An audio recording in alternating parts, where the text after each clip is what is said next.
మన క్లాస్లో ఇంపార్టెంట్ డేటాని డైరెక్ట్ ఎవరైనా యాక్సెస్ ఆర్ మాడిఫై చేయకుండా ప్రొటెక్ట్ చేయాలంటే ఏం చేయాలి? పైథాన్ హూక్స్లో దానికి ఆన్సర్ ఎన్క్యాప్సులేషన్. ఈ కాన్సెప్ట్ని సింపుల్ ఎగ్జాంపుల్స్తో ఈజీగా అండర్స్టాండ్ చేసుకుందాం.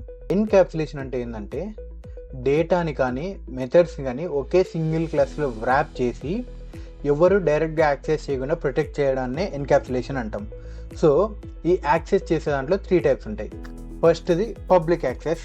సో దీంట్లో అయితే డైరెక్ట్గా ఎక్కడి నుంచి అయినా అయితే యాక్సెస్ చేయొచ్చు. దీన్ని సెల్ఫ్ డాట్ నేమ్ డాట్ ఈ సెల్ఫ్ డాట్ అనే దాంతో యూస్ చేస్తారనమాట. తర్వాత ప్రొటెక్టెడ్. సో దీంట్లో సింగిల్__ అయితే ఉంటుంది. సో ఇది ఎలా అవుతుందంటే ఒక క్లాస్ కానీ దాంట్లో ఉన్న సబ్ క్లాస్లో మాత్రమే దీన్ని యాక్సెస్ చేయొచ్చు అనమాట. సో వేరే ఎక్కడైతే యాక్సెస్ చేయడానికి ఉండదు. నెక్స్ట్ దీన్ని అయితే __ అయితే రిప్రజెంట్ చేస్తారు. థర్డ్ది వచ్చేసి ప్రైవేట్. సో ఈ ప్రైవేట్ అయితే __ ఉంటుంది. సో ఇక్కడ ఎగ్జాంపుల్ చూడండి, సెల్ఫ్ డాట్ __ బ్యాలెన్స్ అని. సో ఇది ప్రైవేట్ అనమాట.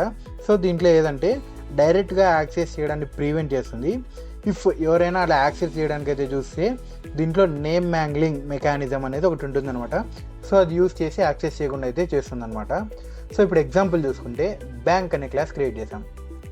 దీంట్లో సెల్ఫ్ అనే కీవర్డ్ ఇచ్చేసి తర్వాత ఇక్కడ ఇనిషియలైజ్ చేసి తర్వాత సెల్ఫ్ డాట్ __ బ్యాలెన్స్ = 10,000 అని ఇచ్చాం. సో దట్ ఇక్కడ బ్యాలెన్స్ అనేది ప్రైవేట్, సో ఎవరు యాక్సెస్ చేయలేరు. తర్వాత షో బ్యాలెన్స్ ఇచ్చేసి ఈ self dot dot balance dot __ balance అనేది కదా, సో దీన్ని ప్రింట్ చేయమని అడిగి తర్వాత బ్యాంక్ అనే క్లాస్కి ఆబ్జెక్ట్ క్రియేట్ చేసి ఆ ఆబ్జెక్ట్లో ఈ షో బ్యాలెన్స్ అనే ఈ మెథడ్ని అయితే కాల్ చేస్తున్నాం. సో ఇప్పుడు అవుట్పుట్ చూసుకుంటే ఇక్కడ అవుట్పుట్ చూడండి 10,000 అని వచ్చింది కదా. సో ఇదన్నమాట. సో మనం ఎవరే కానీ యాక్సెస్ చేయకుండా మనం దీన్ని ప్రొటెక్ట్ చేయడాన్ని ఎన్క్యాప్సులేషన్ అంటాం. సో నెక్స్ట్ వీడియోలో నెక్స్ట్ టాపిక్ చూద్దాం. Until then thank you, bye and don't forget to follow.